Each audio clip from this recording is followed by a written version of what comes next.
Diretso, nais ko po kayong balitaan na itong isa sa mga haligi ng People's Missionary Church, isa sa ating mentor, teacher, may bago sa Panginoon, may nag-aaral sa Alpha Omega batch 2 ng People's Missionary. So, isa sa ating guro. Si Pastor Jaime Cementerio po ay ginawa na ng Panginoon sa edad na nasa 90 yan. So, hindi na po siya sa witness. Hindi po natin alam kung makakapagod tayo. So, dahil po dyan, sa batas ng People's Missionary, ang lokal na iglesia, ay magkakaroon po ng suportang pinansyal sa pamilya po na ng pastor. So, mamaya po natin nasikasuhin po yun sa mga ng iglesia nito. Pinalam ko lang po sa inyo na si pastor po ay namayapan na. Okay, natapos na po niya ang kanyang marami po siya naitundang na simbahan. Ang Cavite, Calapan, Calapan, Garcia. Marami po siyang pinagpasturan kung saan malalaki ni simbahan niya. Isa sa mga hinahangaan ko ay ang kanyang gift. Ang gifts po niya pagdating sa Philippines. Very talented, very anointed. Ngayong maga, binasa ni Erling kanina yung Word of God na ating pag-usapan kung saan yung naiutos ng Panginoon. Diyan makikita natin sa Matthew 28 verse 19. Ang sabi din ng Panginoon, kumayo kayo sa buong sanlibutan at gawin niyong alagad ko ang lahat ng tao. Bautismo niyo sila sa ngalan ng Ama, ng Anak at ng Espiritu Santo. At turuan ang lahat sa pinag-uutos ko. Tandaan nyo, ako'y lagi niyong kasama hanggang sa katapusan ng sanlibutan. So, ang Great Commission, iyan po yan. Tinatawag kong Great Commission dahil po lahat ng mananampalataya ay kasama sa Great Commission. Ikaw at ako, kasama ko sa Great Commission. Ano po yung Great Commission? Yung utos na lahat ng mananampalataya tulad natin ay gumawa ng alagad na katulad natin. So, ang paggawa ng alagad ay hindi po lang ang trabaho ng pastor, hindi trabaho lang ng apostol, o ng propeta, o ng evangelist, o ng pastor at guro. Ito yung trabaho ng lahat ng mananampalataya. So, ibig sabihin, lahat po tayo ay manggagawa. Sabi na sabi manggagawa. So, kaya alisin po natin ngayon yung kaisipan na ang gawain ng paggawa ng alagad ay trabaho lang ng pastor. Di po, ang trabaho po ng pastor ay nasabi ko nung nakarang linggo, to clear the sheep, to resolve all the conflicts in the church, at to clear the sheep. Yung pagsiset up ng consolidation sa simbahan, sa bawat kapatiran. Yung pagsiset up ng kanilang panglago sa salita ng Diyos. Ibig sabihin, discipleship, yung paglalaan po ng paggawa po ng mga mentoring session, paglagay ng prayer meeting, paglagay po ng mga Bible study sa mga lugar-lugar, pagbuo ng mga cell groups, pagbuo ng mga learnings sa simbahan, hiwalay ang mga lalaki sa babae. Kaya ngayon, hiwalay na yung ang tawag natin yan, yung young professionals doon sa youth. Ang youth natin ay mula sa 12 hanggang 23. Sila po ay kabilang doon sa learning ng youth. Pag lumampas po ng 23, naging 24 hanggang 35 pataas hanggang wala pang asawa, kasama po sila sa tinatawag na young professionals. At inaalok pa natin na yung mga mag-asawa na wala pang anak, hindi pa sila doon. Kasi si Agapit, Christian, pwede pa sila doon para makatulong sa tinatawag natin young professionals. May learning na sila para kanilang interest. At the same time, meron na tinatawag na young adults. Yung young adults, yung po yung mga bagong pamilya na hindi po talaga sila, kasama na sila doon sa tinatawag na hiwalay ng learnings.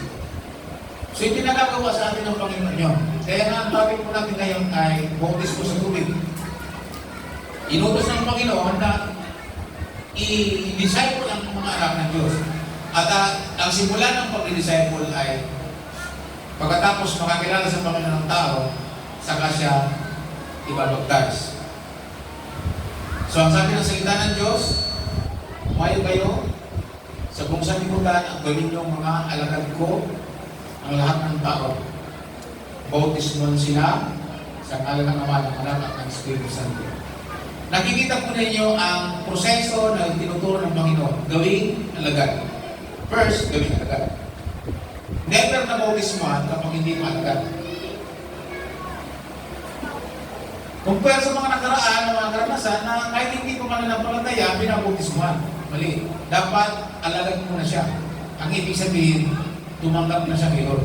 Nakilala niya ang Panginoon as Lord and Savior ng kanyang buhay.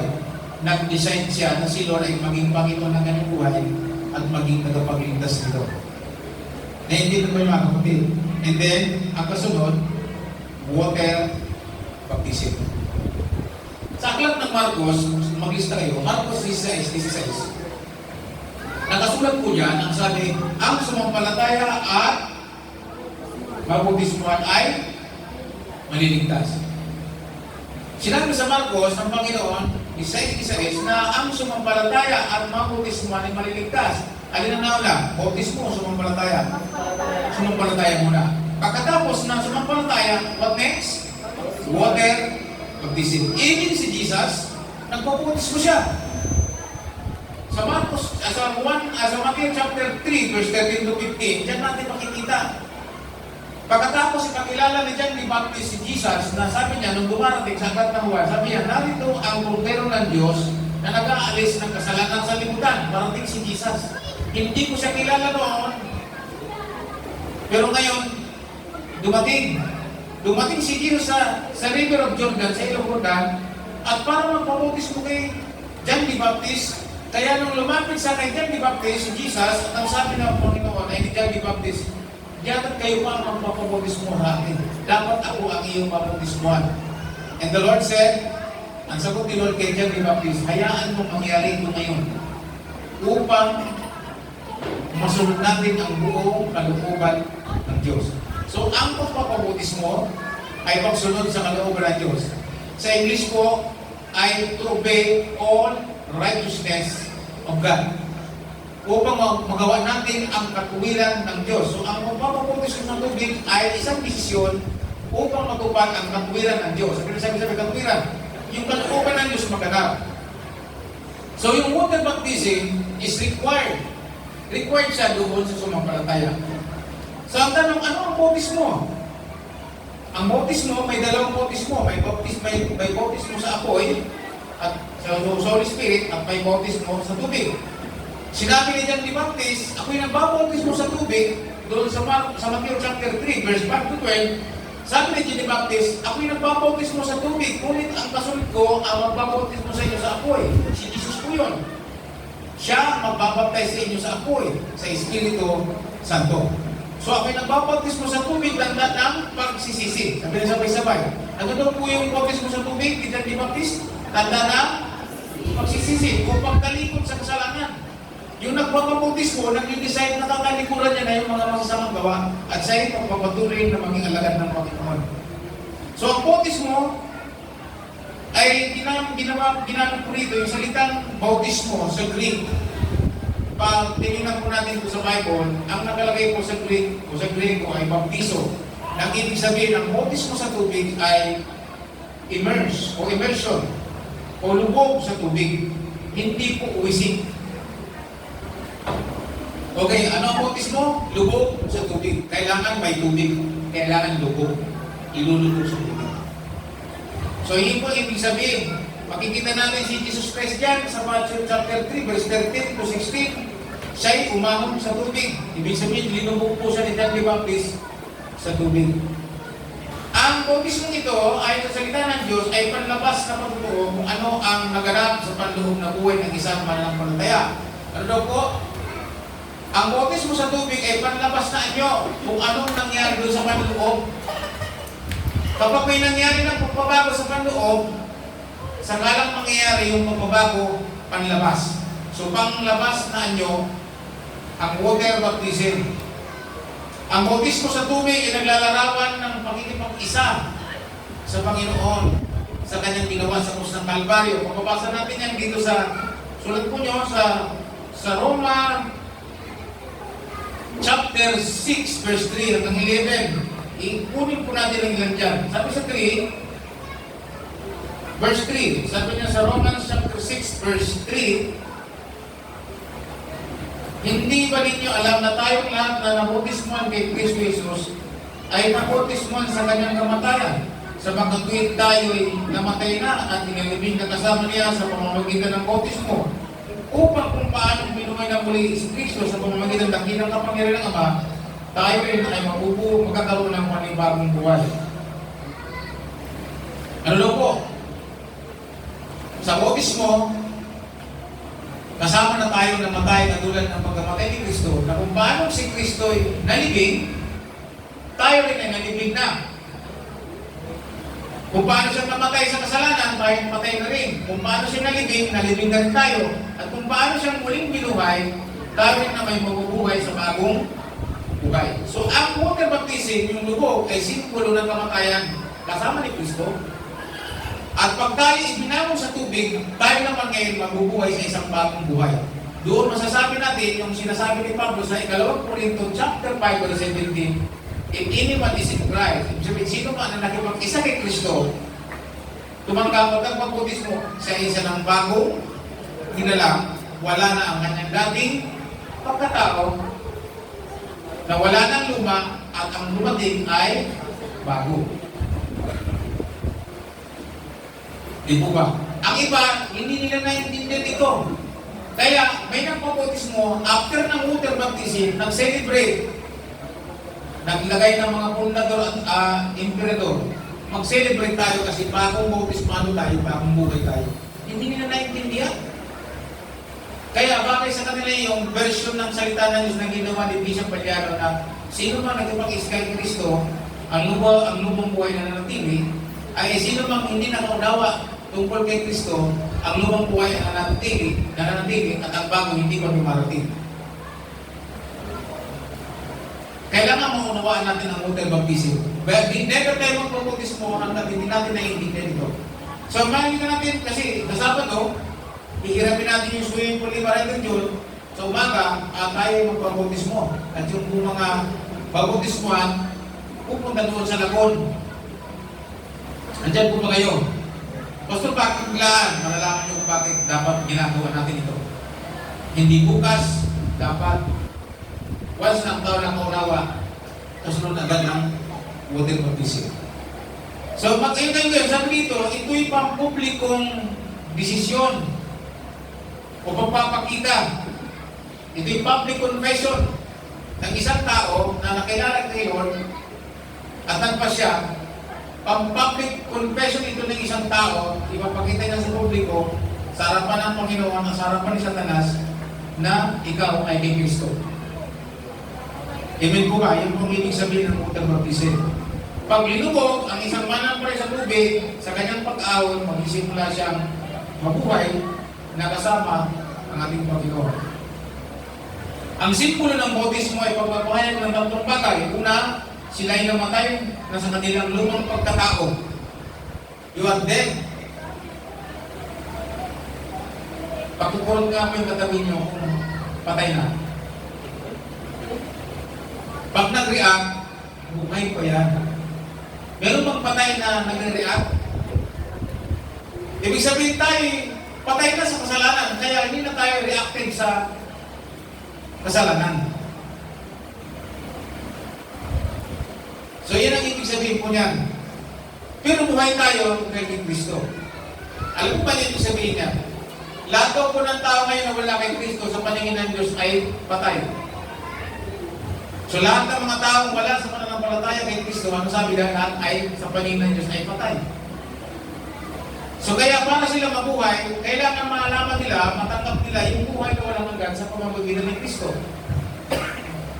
At yan ang nagsisimula sa pagtanggap kay Lord bilang mga tagapagligtas. Pagkatapos, magaganap pag nagpabautismo. Eh, pastor, paano yung nakapako sa cross na hindi naman nakabautismo pero ligtas? Eh, common sense na lang ang pairalin mo. Paandarin mo ba ang utak mo ba? Paano ba yung bautismuhan na nakapako na? At mapagdating ang alas 3, makaluto na yung tubod para tuluyan ang mamatay. Sige nga, mag-bautismo ka na sa patay. Huwag mo na bautismuhan. So wala nang panahon yun. Pero ikaw na mayroong panahon, dapat mo itong gawin upang matupad ang buong takwiran ng Diyos, sabi ni Lord sa Matthew chapter 3, verse 13 to 15 to 16. So pangalawa, ang una, sila'y namatay na, ano ang pagkatao. Pangalawa, sila'y nabubuhay na magmuli kay Kristo sa pagiging bagong nilalang. Yun po yung 2 Corinthians. Bago na. No, kung may magpabautismo, maraming bagay na hindi ko pa kayang isurrender. Nung ako'y mag-decide, susunod ako sa Panginoon. So, nung ako magpabautismo, natutunan kong iwanan yung sigarilyo, yung marijuana, at yung alak, yung paglalasing. Kasi nga, bago na akong nilalang. Ang pangatlong simbolo, tayo ay nakabilang na sa bagong komunidad. Ano yung ibig sabihin niya? Meron tayong komunidad, meron na tayong community. Kabilang na tayo sa pamilya ng Diyos na napakalaki. Na maraming kong lahi ang kabilang. May Amerikano, may Negro, may Pilipino, may Ita, may Mangyan. Sa lahat ng ethnic sa buong mundo, maraming pong mananampalataya kay Kristo. Kasama sila sa pamilya ni Lord. Pagdating sa langit, kita-kits. Hindi lang ikaw na pagkarami tayong mananampalataya na papunta sa langit at mamamay ng langit dito pa lang sa lupa. So ang water baptism, yan ang sumisimulo. Kailan dapat magpabautismo? Ang tanong, kailan?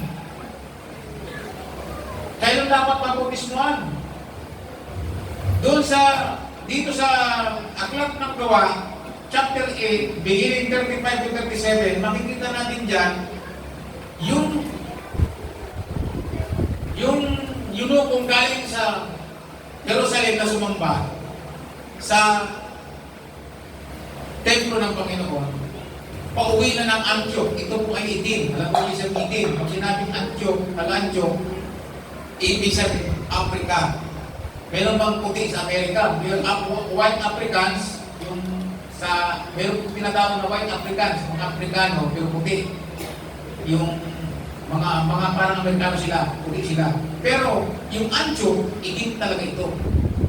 Mga negro talaga ito. Meron ba kayo nakikita rito mga negro? Mga galing na, ano mo na ba sa galing na? Hindi nag-jacket ba kung nakita dyan, ang tangkat. Nag-jacket. Ibig sabihin, itim. Ang taga-Antioch ay negro. So habang ito pong negro ay katiwala ng reyna ng Candace. Ibig sabihin, may kaya ito.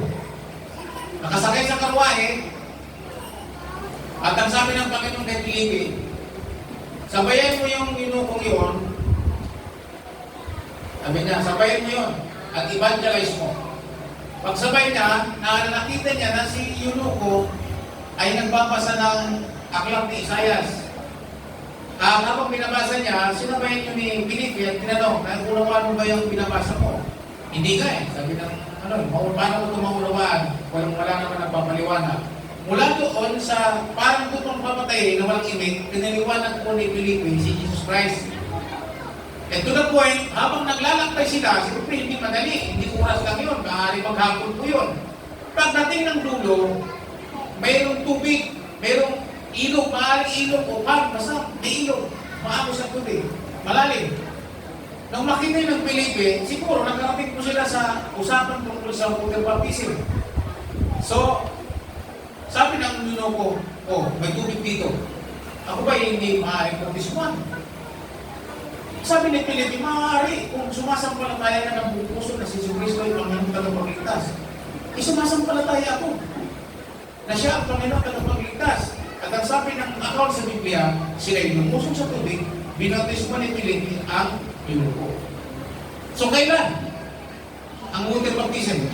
Dapat ang water baptism, dapat practice natin, automatic pagkatanggap niya sa Panginoon, wala nang kabog-kabog, schedule agad. agad-agad bubis mo na agad. Iyan ang tamang ginawa ng Paul Watts. Kasi pagkatanggap sa kanila, pag tumanggap, mamaya-maya, hanap ng tubig, lulublob ka na, pabubis mo ka na. Tama po yun. Hindi katulad natin, i-schedule pa natin, kaya nga, sa Sabado, hindi pala, pag may siniran ka, at tumanggap ito sa Panginoon, hindi mo naiintayin si Pastor. Kung naiintindihan ng tao, at nag-isisip mo pabutis mo, automatic hanap na kayo ng tubig, butis mo na agad. Saka mo ngayon i-report sa church at ipakilala na ito, bago mo nang palatay sa Panginoon, binutis mo ang pula sa tubig. Nakuha niyo ako? Eh dito, kailan tayo magbabautis baptisin? Tsaka, ang tanong pa dito, kailan babautis mo? Hindi na masagot yun. Ito yung sagot. At ang tanong, sino magbabautis mo? Si Pastor. Bakit? Si Pastor lang bang tinawag sa Grand Commission? Lahat tayo tinawag. Lahat na nagsishare. Bakit si Philippe? Pastor pa siya? Hindi. Apostol pa siya? Hindi. Sino siya? Isa siya sa napiling tagapamahalan ng kwarta ng simbahan sa Jerusalem. Noong nagkaroon na ng problema sa church, chapter 6 siya nagawa, at dumadami na mga mananampalataya, ibig sabihin, bihirap ng pamamahala. Diyan nagkaroon ng problema yung mga nagsasalita ng Grego at yung nagsasalita ng Hebreo. Ibig sabihin, language, na kultura kasi sa kanila na kapag balo ay kampo ng simbahan. So yung pang-araw-araw na rasyon nagkaroon ng problema. O dahil dyan, nagkaroon ng higwaan ng simbahan. Ang mga Hebreo at ang mga Grego. Sabi ng mga apostol, hindi tama ito na kami ay maubos ang panunapin yan saka aayos ng mga ayulang yan. Di ba mahirap mag-ayos ng mga ayuda? Kaya tanongin mo si Marilyn kung madaling mag-ayuda. Hindi, daming pipilahan, mainit. So sabi ni Pedro, ng mga apostol, hindi pwede. Kaya buwan ko sa inyong kalagitnaan ng mga tao matalino, puspos ng Holy Spirit, at itatalaga namin sila sa pamamahala ng sa management ng pinansyal. 7 ang napili, kasama po doon si Felipe. So si Felipe, pera ang kanyang ministry sa simbahan. Management. Sa mga ayuda-ayuda, sa mga support, financial support, mga material support, sila yun. Pero nung nagkaroon ng persecution ng simbahan, inusik ang Iglesia sa Jerusalem, nangalat sila, kasama si Felipe sa tumakas. At sa kanyang pagtakas, dala po niya ang kanyang magiging manggagawa. Nagsimula po siyang maging evangelist, mangaral. At ang account dyan, makikita natin yung Felipe sinabayan. So, kung kailan magpapabaptis mo, pagkatapos mong tumanggap kay Lord, baptize agad. At sino magpapabaptize? Kung sino nag-share? Kaya tanong ni Sister Will, kaya ba talaga magbaptize, Pastor? Kailangan ba talaga? Ito ang sagot. At kung hindi natin gagawin yun, at iaasar natin sa Pastor, paano natin susundin yung utos? Matthew 28 na gawing alagad kung hindi ka kasama sa manggagawa ng Panginoon. Eh samantalang lahat ng tao ay kasama sa pagiging manggagawa ng Panginoon. Lahat ng mananampalataya belong sa pagiging worker ng Panginoon. Basagin natin ngayon yung kaugalian na nagbabautis mo, Pastor lang. Ikaw, kung mag-share ka, tumanggap, at nasisigurado mo na siguradong totoo sa puso niya, then pwede ka na mag-decide. Tara, kung hindi ka ng bautisma, tara, bautisma na kita. Sabi niya, punta ka doon sa lagon. At analin, bayaran mo na lang siya kung sabi, mga isang oras na, bakit? Mayroon lang akong bautisma. Yun ang manggagawa. Amen po ba? So lahat tayo ay pwede mag-bautismo once na naging manggagawa ka ni Lord. Sino bang manggagawa? Once na nag-share ka, manggagawa ka na. Kaya dapat talaga alam natin ito. Amen po ba? So, hindi ito trabaho ng apostolan. Hindi ito trabaho ng mga propeta lang. Ang evangelista, pastor at guro, ito yung trabaho ng lahat ng mananampalataya na itutusan gumawa ng alagad. Kaya yung utos ng Panginoon, kung hindi natin gagawin yun, yung pumupuan na yan na walang laman, hindi natin mapupuno yan. Pero tingnan nyo, nalalagyan. Pagpalapag natin ng Panginoon. So, sa Sabado, i-repeat po ninyo ang inyong mga akay. Nagturo na ako. Umaga tayo sa Sabado. Kiramin natin yung swimming pool ng saglit. Mag-water baptism tayo. Nasa sa inyo kung gusto nyo na medyo magpaperienda, pagandaan natin. Siguruhin nyo lang na meron baptismuan. Sino po pa sa inyo ready? Kaya tanong kung kailan baptismuan at sino baptismuan at kung kailan sino baptismo, dapat alam na po natin. May dalawang bagay po na dapat nating malaman. Siyempre po, sino uli ang baptismuan? Siyempre yung tumanggap kay Lord. Surupon po dapat yun.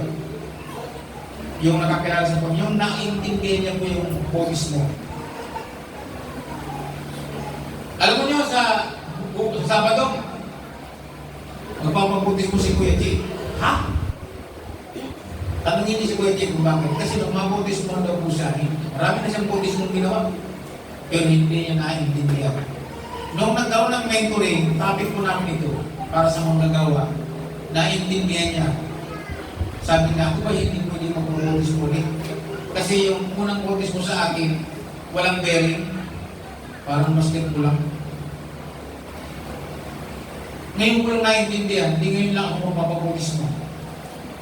Kaya pala, kapag ito na hindi naintindihan ng iba, yung water baptism, makikita nyo, paniwala lang sa kanilang pagiging alagad. Kaya makikita mo, atin ngayon, bukas hindi. Atin ngayon, bukas hindi. Mawawala yan. Parang, sabi ni Pastor Santerio, parang kamuti. Lulubog, lilitaw, ang buhay, alagad. Dahil hindi nila naiintindihan yung kanilang ginawa. Pero dako na naiintindihan yung kanilang ginawa, kahit may hirap, mawala man yan, pero magtutuloy yan. Bakit? Naiintindihan niya kasi yung kanyang commitment kay Lord. Naunawaan niya kung sino tinanggap niya bilang tagapagligtas at anong commitment niya sa kanya, kung anong commitment ni Lord sa kanya at anong commitment niya sa Lord. Naunawaan niya yung commitment na yun na siya nagpabautismo. Kaya makakita ka ng ginpoint na agad magpapatuloy ito. So ang bautismo sa tubig, naglalarawan ito ng paglilinis, katulad ng sinasabi sa 1 Peter chapter 2, verse 51. At yung sinabi niya ni Lord sa 1 chapter 3, nang ipanganak sa tubig ay larawan ng paglilinis. Yung water baptism, ganon. Nililinis ka ng dugo at ng tubig. Sabi nga ng Panginoon sa 1 John chapter 3. So, ang paraan ng pagbabautismo, ay alam na po natin kung sino babautismohan, ay po ay tumanggap na sa Panginoon, bilang Panginoon, at kailan? Agad. Alala ko si Leslie, nung hindi pa po siya, bago pa lang siya dito sa PMC, sabi niya, ako ba hindi po pwedeng bautismohan? Walang pumansin sa kanya. Bago lang din ako manggagawa noon. At sa aking thinking, ang dapat magbabautismo pastor. At sa atin, ang magbabautismo lalaki, hindi pwede babae. Wala namang klase sa Biblia gano'n. Kung sino nag-akay, sino nag-disciple, sino nag-share, siya yung magbabautis sa kanya. Yan ang nakalagay sa Bible. Si Jesus Christ ba may pinautismohan? Ang mga alagad niya nagbabautismo. Si John the Baptist niyo, parang pinautismohan. Ang mga alagad ni John the Baptist nagbabautismo. So, yun ang turo ng Panginoon sa atin. Inutusan ng mga alagad, gumawa ng mga alagad, at masalin-salin lang yung ginagawa yun. Nung ako'y maging nagpapamentor sa isang pastor, yun ang kanyang turo. Tama. So, kaya lahat ng lumarating ng equipping, ng equippers, naturuan doon. Kaya yung mga simbahan ng atin ng equippers, lumago, sapagkat yung mga ordinaryong tinatawag nilang membro na nag-aakay, sila mismo nagbabautismo, naghahanap ng binibidyo pa nila eh. Yung dihangin at ang tawag doon, dihangin, para swimming pool, na maliit lang, bumili sila ng ganon, dahil yung kanyang mga ordinaryong tinatawag nilang membro o alagad, ay may inagay at nag-design ng magbabautismo doon, binautismo nila. Magkaklase sa eskwelahan ng college. Kita nyo? Kasi naunawaan nila yung kanilang tungkulin bilang alagad. Hindi lang pastor, hindi lang asawa ng pastor, malaking problema nga sa Bicol. Kasi sa Bicol, yung pastora ayaw magbutismo. Kasi alam na siya sa kanyang sarili. Hindi niya nakita yung kanyang authority. Kaya yung church, hindi lalago. Sino magbabutismo doon sa mga sinisira mo? Nakunuhan mo ba ang Great Commission? Na lahat ng tao doon, hindi mo sinabi doon lalaki lang. Wala. Hindi sabi niya, gawin yung lahat. Sabi na, alagad ko ang lahat ng tao. Sabi, lahat ng tao. Ibig sabihin, kasama doon ng lalaki at babae, matatanda at mga bata. Amen? So, ibig sabihin, kung tanong, sino magbabutis mo? Siyempre, yung lalaki at babae na nakakilala sa Panginoon ay autorisado mag-baptize. Once na alaman mo, ikay alagad ka na at lumalago ka na at nag-share ka at tumanggap naman sa Panginoon, dapat noon mag-decide kayong dalawa na magpabaptize. Nung ako ay bago, sa edad na 23, hindi ako naghintay ng kasama. Hindi ako naghintay ng kasama, nag-decide ako na magpapabaptize po ako. Sino magpabaptize sa akin? Wala pa nga gusto magbaptize, napilitan mo na yung pastor eh. Kasi busy sa mananay. Kapapabaptize mo pala ganito ni anak mo? Gamot kasi sa ulo. Kasi nagtatahi ng mga, alam niyo, mananayan ng pagtalo. Ang sabi, sige, bayad. Bisaya yun, mayroon, sige. Punta kami ng ilog puray, linumlog ako sa tubig. Ayun na, tapos na. Hindi mo kasama. Nandiyan po yung mga kapatid. So, ang water baptism, agad ito. Nalala ko si Liz nung wala mong bautismo sa kanya. Ay naakay sa Fort Watts. Pag-attend niya po doon sa Fort Watts, tinanggap ko pa si Lord bilang pratang baptism. Opo, tara, bautismo agad doon sa likod. O kaya ngayon, naging Fort Watts. Dapat PMC yun. Bakit? Yung PMC, hindi gawain yun. Maghahanap pa ng mga kasama ng schedule, inabot na ng 4 taon, wala pang kasama. Lalago bang PMC? Hindi. Kasi yung paggawa yung pagsunod sa Great Commission, hindi natin gawain, hindi natin gawin. So kung lahat ng nandito ngayon ay maging gawin natin yun, kung may tumanggap, na matanggap mo, then you are able to baptize. Pag hindi ka marunong mag-baptize, turuan mo nga kung paano mag-baptize mo sa tubig. Yan, maganda yan. Kaya nga nagdoon na ako na nakaraan. Sino ang akay mo? O ito kung mag-baptize mo niyan, pastor, ito paano gawin? Hawakan mo sa ilong, hindi matagal, mamamatayan. Lumubog mo sa tubig, ganito yung gawin. Paano baptize mo yan? Kaninong pangalan? Sa ngalan ng Ama, ng Anak at ng Espiritu Santo. Kaya kung mababasa ka at makikipaglabang ka pa sa argumento, may mga nakutis mo dyan sa tubig na hindi napuspos ng Holy Spirit. Bakit? Sabi dyan, sa Aklat ng Gawa, mababasa natin yan, yung mga binautismuhan si John the Baptist, pero hindi dumating ang Holy Spirit. Sabi ni Pablo, saan kayo naputismuhan? Sa bautismo ni Juan. Sapagkat ang bautismo ni Juan, tanda ng pagsisisi. Ganoon din sa Panginoon. Kaya pinanalangin po ni Apostol Pablo, 12 yun, upang sila ay mapuspos ng Holy Spirit. Napasin nyo. At meron naman sa Aklat ng Gawa, chapter 10, sa panahon ni Cornelio, pagdating ni Pedro, sa pag-uusap nila ng Holy Spirit, hanggang sa pagdating ng pangangaral, nakahanda na si Cornelio at ang kanyang mga kaibigan at mga kasambayan niya. At sa kalagitnaan ng kanyang preaching, sa kanyang pahayag tungkol kay Jesus, bumaba ang Holy Spirit doon sa mga tao at napuspos yun.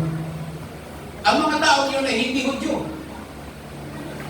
Kaya sabi ni Pedro, katulad na natin sila ngayon, ay kasama kasi isang anim, alagad, na kahit hindi sila Hudyo, napuspos sila ng Holy Spirit. Wala nang hadlang pa para sila yung bautismuhan sa tubig.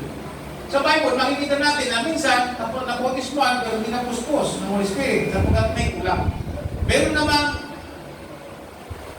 hindi pa napapautismuhan sa tubig, napuspos ng Holy Spirit. Kaya sabi niya, ano pang hadlang para bautismuhan sa tubig? So kaya, inutos ni Pedro sa mga kasama niya, hindi si Pedro na bautisma, inutos ni Pedro, bautismuhan niyo sila sa tubig sa ngalan ni Jesus. So mga kapatid, anong formula? Bautismo sa ngalan ng Ama, ng Anak at ng Espiritu Santo. Yan ang turo ng Bible. So, yung mga tanong natin, dapat naiintindihan po natin. Yung paraan ng bautismo, tubog sa tubig. At alam natin ang simbolo ngayon. Ano ang dapat isaisip na pagkatapos na mabautismuhan? Ano dapat isaisip natin kung tayo na bautismuhan na? Sabi sa Galatians 2:20, sa Romans 6, dapat ituring natin sarili natin tayo patay na, pero buhay sa Panginoon. Patay sa kasalanan, pero buhay sa Panginoon. Saka ang tinuro ko ito.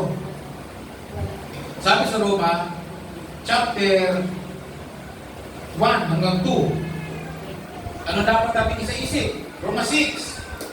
Romans chapter 6 verse 1 to 2. Sabi na, ano ngayon ang nasabihin natin? Patuloy ba tayo magkakasala upang sumagana sa atin ang kagandahan ng Diyos? Sa verse 1, sabi niya, ano ngayon? Nanabautismo na tayo. Magpapatuloy ko ba tayo sa pagkakasala para lalo pang sumagana ang grasya ng Diyos para sa atin? Sa verse 2, hindi. Tayo patay na sa kasalanan. Paano pa tayo mamumuhay sa pagkakasala?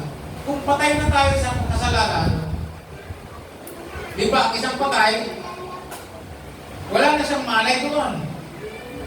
Ngayon, bilang mananampalataya, hindi naman natin maiwasan tayo magkasala. Amen? Dahil nasa katawang tao tayo. Amen? So, pero, ang pagkakasala natin nagagawa, hindi na natin masasadya.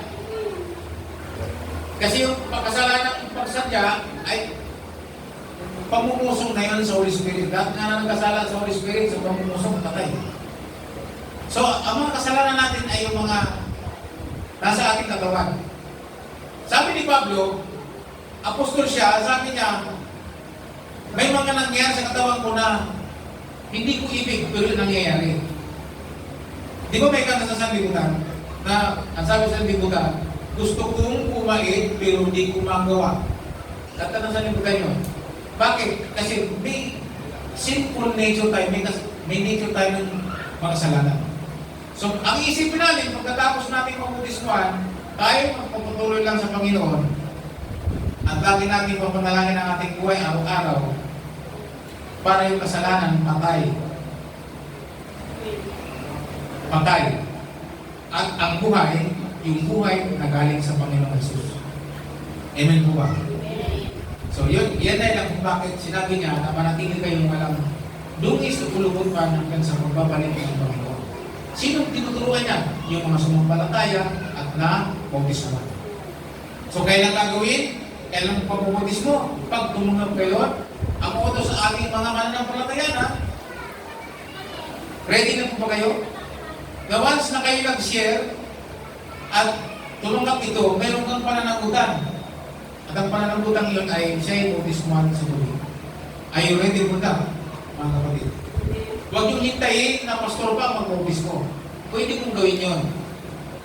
At para makasigurado ka, lalagyan po natin ng certificate po yun. Papangalan po natin sa iyo, nandun ako. Amen po ba? So napag-aalaga mo naman natin yung Great Commission, Dakilang Commission. Kayo po kasama sa komisyon. Sino ba mahilig mong komisyon? Si Marlene mahilig sa komisyon niya. Dahil may trabaho yan. Sino mahilig sa komisyon? Pag kayo po ba ay nag-ahente, anong mayroon ka doon? Ha? Komisyon. May porsyento. Kaya hindi tayo lumalago eh.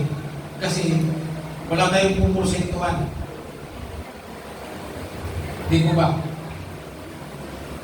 Gusto nyo porsentuhan tayo ni Lord?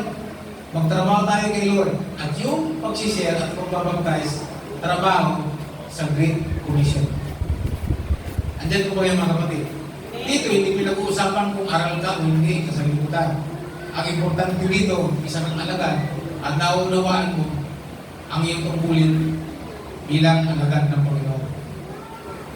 Amen po ba, mga kapatid? So, pag magpapautis mo kayo, pwede nandun ako. Para authenticated, nandun ako. Kasama ko kayo. O kasama niyo ako. Pero hindi akong gagawa. Kayo. Pero pag ako ang nag-share, ako magpapautis mo. Ako nag-share sa kanya eh. Ako nag-start mag-disciple sa kanya. Andyan po kayo mga kapatid. So, kasama to, may water baptism tayo. Yun ang una na dapat nating maunawaan. Tayo patay na sa kasalanan pagkatapos nating mabautismuhan. Pangalawang dapat pag-isipin, pag sumakitan ng mga bagay ukol sa panlangit at iwaksi ang mga bagay na panlupa. Alam nyo, hindi naman tayo abutan sa daan, patay din. Yung devotion ko kanina tungkol sa awit, chapter 139, ay sabi doon, ang Diyos alam niya ang lahat ng bagay. Sabi niya, hindi pa ako sinisilang, nasa aklam na ako ng Diyos kung nasisilang at hanggang kailan mabubuhay. So tayo bilang mga anak ng Diyos, huwag tayong masyado, kailangan natin, si Jane ay tingin ng tingin sa Facebook ng mga sasakyan. Ang nangarap siya ng sasakyan. Yung mga mura-mura. Okay lang yan. Pag-hangad ka ng mga bagay. Pero, pag dito lang yung sa lupa, hindi tayo nakatas dyan. Kailangan natin siya, pero hindi tayo nakatas dyan. Kasi sabi dito, yung mga bagay na panlupa lang. May iiwanan sa lupa. Ang dapat daw natin ay pagkaisipin, panglangit. Colossus chapter 3, verse 1 to 4. Lagi niyong isaisip ang mga bagay na nasa langit. Pag nabotis ng kadugo, yan ang thinking natin. Colossus chapter 3, verse 1 to 4. Mga panglangit, ang kaisipan. Pagkatapos natin mabaptize, isipin natin yun. Yung mga bagay na panlangit.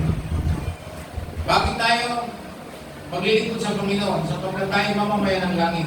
At yung iniisip natin mga bagay na nasa langit. At ang sayo dyan, sorpresa yun. Sulat nyo, unang Korinto chapter 2, verse 9, beginning verse 8 to 9 to 10.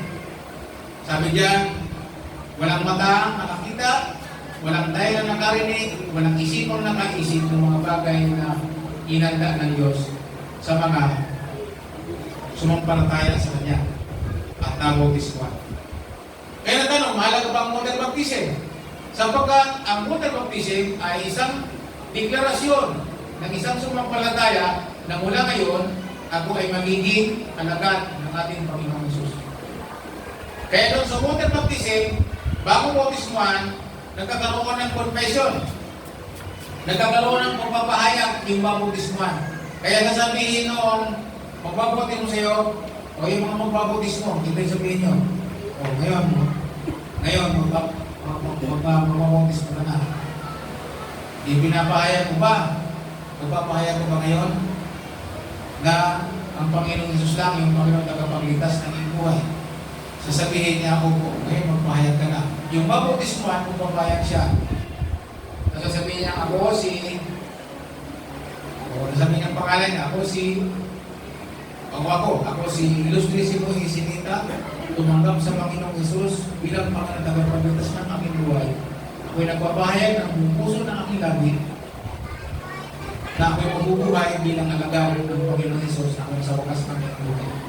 Pagkatapos mag-pray na gano'n, sasabihin na nagbabautismo, hawak sa ilong, kalalay, sasabihin ko na magbabautismo, pinabautismo kita, sa ngalan ng Ama, ng Anak, at ng Espiritu Santo, lubog sa tubig, pagbangon, kasama ka na sa alagad ng Panginoon. Very simple lang. Amen ba? Pipila, tapos sa pupilang pastor, wala doon, yung pagpapagpapagay sa pupilang sila. So, congratulations sa magpapabaptize, at congratulations na doon sa nagpapabaptize. Kaya natanong ko nila, kailan magpapabaptize? Kailan magbabautismo? Pag may sumampalataya. Ngayon, kung may sumampalataya ka, sino magbabautismo? Pag nag-share. Kailangan matulungan natin yung nag-share. Okay po ba mga kapatid? Kasama kayo sa Great Commission? Kung imagine, kasama ka sa Great Commission. Matthew 28, verse 19 to 20. Ano sabi niya? Disipulo, lumalalim sa... Ilang taon na tayong mananampalataya? 44 na? O sino po dito ang isang taon na sa mananampalataya? Nasa kamay. Isang taon na. 2 taon. 3 taon na kayo. Nasa kamay. Wala. 4, 5 taon. O, ilan na ang ating na-notice mo? Ha? Wala. Bakit? Yan ang kailangan natin. Para lumalim tayo, meron na tayo nakukumisyon. And then, kung bakit hindi tayo pinagpapala ng Panginoon? Kasi wala tayong komisyon sa gawain ng Panginoon. Ang kagandahan nito, pag nagtatrabaho tayo ngayon, susuplayan natin doon. Pagpapalain doon ang ating buhay. Kasunod doon, mayroon pa tayong reward sa langit.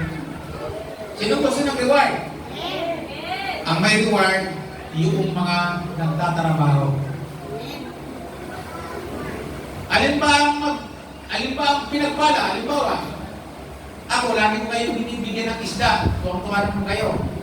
Lagi kayo, okay, isda nyo. Alam kong, bukas turay, bukas magpulis, bukas nangigi. Sino may sweldo? Yung nagbibigay o yung binibigyan? Yung nagbibigay. Yung papapalay ng Panginoon. Ngayon, tanong. Sabi ni Jesus, mas palad ang nagbibigay kaysa tumatanda.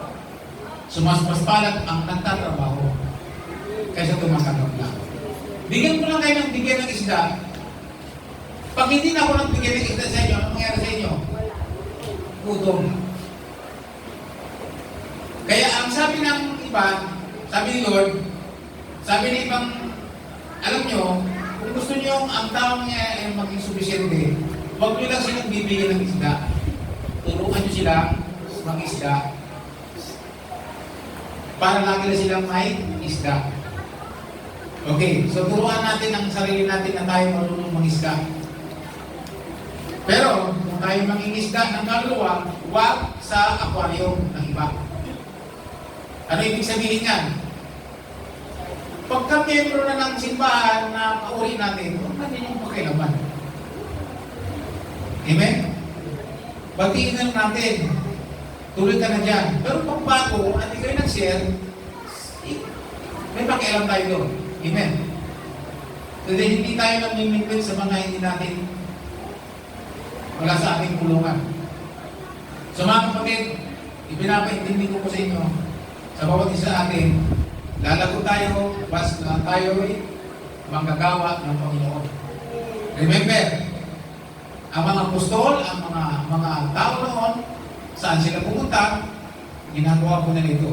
Sa chapter 8 ng gawa, mababasa po ninyo, at nangalat ang mga alagad at sa pupusig, at saan man sila makarating, ipinapangaral nila ang salita. At pagkatapos, binabaptize po nila. So kaya ngayon, walang patupit-tupit. Ipangaral po natin yan, dito sa Facecam, dapat mayroon tayong mayroon tayong sariling pagkakilanlan pagdating sa pagtatrabaho sa luway ng Diyos. Di ba meron sa TV na manood na nagaganyan, ang tawag? Kay Duterte, ganyan. Nalala ko, na-interview si Ruby Padilla, siya daw po ang unang humimok kay Digong para tumakbong presidente. Siya ang kauna-una humimok. At tumakausap niya, sabi niya, ganito tayo sir. Ang palatandaan nila ganito. So ang nagganyan si Ruby. Kaya mula noon, ang batian, di ba kapako? So kaya lahat ng nakumisyon, lahat na nakumisyon para tumulong kay Duterte, ganito tayo Diba? Ibig sabihin nakumisyon, Duterte tayo Kaya pag nagganyan, Duterte yan. Pag nagganyan, kay? Ganyan daw. Pinoy-Noy. Kaya ganyan tayo sabi. Tayo mga alaga. Anong pagkakilangan natin bilang mga kasama sa Great Commission? Hindi gawa din tayo ng ating encounter. Ano yung encounter? Gawa din tayo ng ating. Galit tayo encounter. Encountering God retreat. O ganyan, nalilin mo. Galit tayo pag nagbatid tayo, oy, encounter. So pag ginawa natin yan, na-practice natin yan, may magkakilalan tayo, lalagot tayo kasi. Ibig sabihin, kasama ka sa Great Commission. You can do it. Kahit estudyante ka, pwede mong gawin. Basta naunawaan mo ito. Tapos sirat ng tao, tumanggap. Then, hanap ng tubig, baptize agad. Gawa ng certificate. Busy siguro dito si Ate King. Kasi linggo-linggo, Ate King, magawa mo ng certificate si ganitong pangalan. Ipipresent ko po sa church sa linggo. Si Ate King, abala na sa nakagawa ng certificate. Siguro, ang paprint natin yan ng certification doon kina Sister Carmen. Bulto-bulto. Kasi marami ang nagsisira, nagbabaptize. Marami ang kasama sa maggagawa. Lahat ganito. Okay ba? Di ba batian natin? Sa Jerusalem ang batian, Shalom. Ibig sabihin, peace be with you. Ay kung ang church mayroong sariling kaya nga tumibay ang bawat isang samahan dahil meron po silang tinatawag na meron silang tinapagkakilanlan. Kung tayo kasama sa Great Commission, meron tayong pagkakilanlan. Nakasama tayo. Sino po dito yung magpapabautis mo na sa Sabado? Dapat ganyan na. Pastor, connect na ako yan. Di ba sila dito? Walang internet, walang connection. Yeah. Baptize ka na. Pag nasalubong tayo sa kalsada, oy. Okay ba? O makinig kayo mabuti. Yung mga mananampalataya na, batian natin, ang okay naman yung pastor, ang puturuan kayo. Yung mga palatandaan natin eh. Nakasama tayo sa Great Commission sa PESCAM. Pag nagganyan yung mga taga-PESCAM, sabi niya, iba yung mga taga-PESCAM nagagamit, imbis na magkamayan. Diba, kamayan? Kahit malayo, okay lang. Diba, Esther? Nagtuturuan sila. Pagturuan sila, kami lang yun, naiintindihan namin yung pag-ibig sabihin mo. Pag taga-PESCAM, alam yan. Amen? Amen? Okay ba sa inyo? Pag taga-PESCAM, yun ang palatandaan natin sa Great Commission na, oy, kasama kami sa PESCAM. Hindi po special PESCAM. Kasama kami din sa Great Commission. Kasama kami sa nagpa-share at nagpapatanggap at nagbabaptize. Gumagawa ng agad. Kaya, ang challenge, oy, ibig sabihin, disciple ka, you can do it. Amen? Okay, ang ibig sabihin, kapatid, di po ba nadaanan ka sa kalsada? Wala ka sa, sister! Sagutan lang ka, tutulungan sila. Nagkakaintindihan tayo as brother, ibig sabihin, encounter yun. Kay Lord. Encouragement, yung matulog ka lang. Encouragement na yun. Amen po ba? O sa mga young people, uusumin po ninyo. Basta sa church, batayan sa simbahan, turuan. Nagkakaintindihan na tayo doon. Ibig sabihin nun, kapatid, God bless. Lahat na nandun nakapaloob. Nakaka-challenge ako kami kagabi kay Robin. Sabi niya, ikaw pala yung sabi niya, sir, ganito tayo ha, hindi pala tandaan natin. Kaya mula noon, sinigong ganyan. Ay, ibig sabihin, ang paunawa na ito, kamay na bakal daw. Pero siya nag-share doon na dapat ang palatandaan natin, pang Duterte.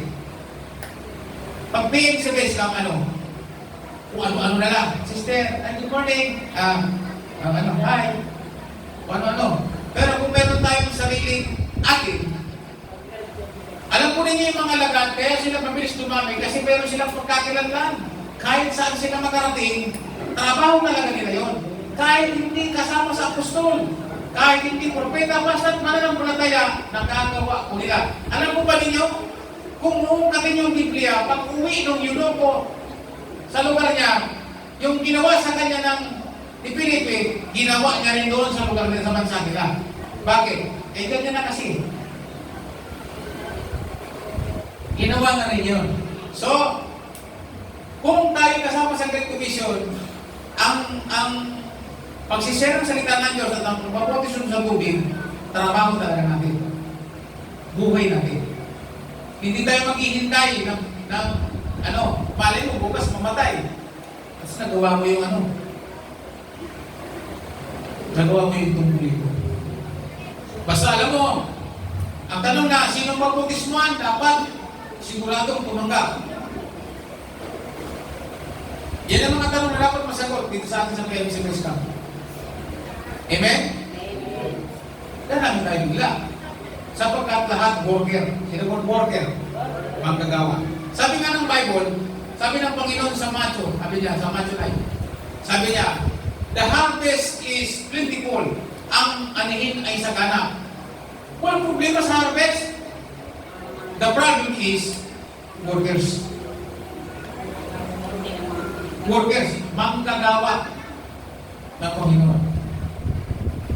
So okay, doon tapos yung manggagawa. Pag ikaw ba'y naging manggagawa ni Lord, wala kang sweldo. Nalala ko tuloy ng bago ako, nung ako'y mag-decide na magpastor. Sabi niya, Brad, magkano ng Bible school? Magpapastor ka? Sabi niya, oo. Ay, yari ka, lagot ka. Natakot ako. Kasabi niya, ibig sabihin, pinaliwanag niya dyan. Sabi niya, mahirap ang buhay dyan, walang sweldo yan. Sabi niya, walang pera dyan. So, maghihirap ka. Sabi niya, hindi mo ba yun? Oo, sabi niya. Buti na lang, totoo yung kuling sa akin, na-ready ako doon sa suffering. Na-ready lang, isa lang ang pantalon, na araw-araw pinaplansa. Kapag pilansan mo, pag sinot mo, yung sa akin ang pantalon, masusugatan na kasi matalas na. Yung sapatos na, iisa lang ang sapatos, pag sinot mo, pag naglalakad, bumubukas na yung swelas, kaya habang naglalakad, pumapalakpak, plak, plak, plak, plak. Yun daw po ang pastor kasi ang pastor, pag tinawag ka dapat, mahirap ka lang. Maliho pala yun. Ang sabi ng Bible, pag naging magdagawa ka ng Panginoon, pagpapalain ka niya kasi nagtatrabaho ka sa kanyang nariyan. Kaya sa pagpapala dito sa lupa, pagpapalain ka din, may reward ka sa langit. Yung reward na hindi kaya ibigay ng tao dito sa mundo, ibibigay na Diyos sa iyo. Sa kanyang pagbabalik dahil nang magdagawa ka ng Panginoon. So yung maging bahagi ka ng Pimos Missionary Base Camp, ang ibig sabihin pala doon, ganyan. Ibig sabihin kasama ka, magkakaroon ka ng reward. Kasi alam mo sa sarili mo, sa PMC Base Camp, hindi ako ordinaryong membro sinasabi nyo. Ako'y kasama sa ilagad ng Panginoon, ibig sabihin kasama ako sa trabaho. Ano man ang kaya ko, ipagkagawa ko sa Panginoon sapagkat alam kong pagdating ng araw may reward. So walang trabaho dito sa lupa na hindi tinutumpasan ng Panginoon. Ito masarap kay Lord. Pag nagtrabaho ka sa kanyang ubasan, tutumpasan po niya ito. Tutumpasan po niya ito. Hindi kanya papamayaan. Kasi bakit? Magdagawa ka ng kanyang kaharian. Yan ang dahilan kung bakit sinabi ng Panginoon sa Matthew 6:33 na sabi, seek ye first. Ang una, hindi lang una. Sabi niya, may salitang na una, but. Yung salitang but, ngunit. Subalit, puro optional. Ano ibig sabihin yan? Kung maging manggagawa ka, ibig sabihin, kung uunahin mo yung trabaho para sa kaharian ng Diyos, gawin ang kanyang katwiran at ang kanyang kalooban, ano sabi? Ano sabi? At ang lahat ng okay, makinig kayo mabuti ha. At ang lahat ng bagay, yung kotse ba bagay? Yung bahay ba bagay? Yung lahat ng kailangan mo bagay, idadagdag ng Panginoon. Kanino? Doon sa nagtatrabaho para sa kaharian ng Diyos. Yung Great Commission, trabaho po yan para sa kaharian ng Diyos. Hindi po kayo mga kapatid. So ang prinsipyo po ngayon, paglalim sa pagiging alagad. Dahil ang topic po natin ay water baptism. So kaya yung mga nakasama sa camp, kung naunawaan nila, ang tanong natin, naunawaan ba ang water baptism? Pag sagot ay oo, then baptize agad. Amen po ba? Kaya next camp, kung mayroon tayong mapasama sa camp, at tumanggap, pakuhin nila, baptism mo natin sila. Ang iba nga, doon na mismo kapag may tubig. Halimbawa, yung camp na sunod, kung may mapasama tayo, at may tubig doon, bago mag-uwian, magsisit up tayo doon sa youth camp. Huwag natin dito sa pag nagdun pa lang, mas ang gagawin mo, babaptize mo na yan, taga-miss lang. Kasi tumanggap. Na-interview ko, okay naman, tumanggap. Babaptize mo na yan, pag-uwi, magagawa na lang ng certificates na secretary. Kasi yung talagang trabaho natin. Yan po ang meaning ng Great Commission. Matthew 28, verse 19 to 20. Tapos, Tapos, yung paglalim, yung verse 19, Great Commission, yung verse 20, ano yun? Discipleship.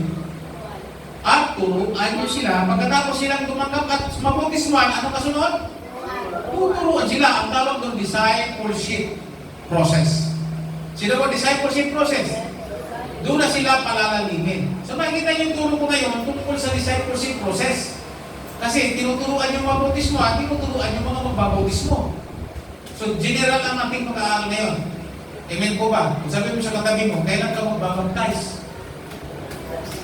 Yung magbabautismo, kailan ka magbabaptize? Kung puti na ang buhok mo, hindi yung pinapatagal. Yan ay tungkulin natin bilang mga sumampalataya. Even si Jesus, nagpabaptize po siya para maging halimbawa ng lahat ng susunod sa Kanya. Amen po ba? So, okay po ba? Okay po ba? Naunawa po ba ninyo ang water baptism? Then pagkatapos po niyan, dyan na yung proseso. Habang naglilingkod tayo sa Lord, may kasunod na baptize. Yung baptize naman ng Holy Spirit, yung paglagay sa atin ng kanyang kapangyarihan, ng kanyang anointing. Minsan nauuna, minsan nauuli. Di para pareho. Depende sa pagtanggap ng mga tao. At depende sa gusto ng Panginoon. Si Cornelio, di ba? Nauna pa. Eh kasi nakahanda na yun. Meron na kasing angelic visitation yun. Mas matindi ang karanasan po ni Cornelio. Kasi hindi mo yun. Kailangan talaga ng matinding intervention ng Diyos yun. May anghel na dumating. Kinausap si Cornelio. So, mayroong angelic visitation. Kaya hindi kataka-taka na yung kasunod ng Holy Spirit, kahit hindi pa natatapos ang preaching ni Pablo ay ni Pedro. Bakit? Mayroong angelic visitation.